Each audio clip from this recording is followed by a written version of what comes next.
Hi!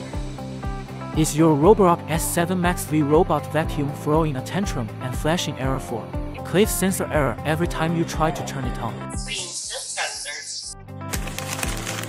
Don't sweat it, we've got your back.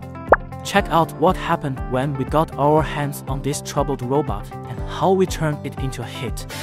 So, our customer reached out to us with a Roborock S7 MaxV robot vacuum that was basically throwing a tantrum every time it was turned on.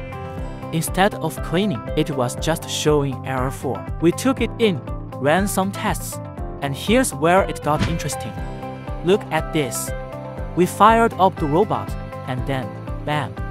It just flashed error 4 and it wouldn't move or work at all. Not even a smidgen. After some sleuthing, we discovered that the culprit was a faulty cliff sensor. No wonder the robot was having a meltdown every time it tried to vacuum. So, we suggested a cliff sensor replacement to get things rolling smoothly again. Once we had the green light from our customer, we got right to work, swapping out the old sensor for a shiny new one. Now, check this out. The Roborock S7 MaxV robot vacuum was back to its full. No more errors, no more drama, just clean floors and happy vibes. The customer? Super happy. They were thrilled to see their vacuum working like a pro again. So, what's the deal with your robot vacuum? Hit us up today and let's get it sorted.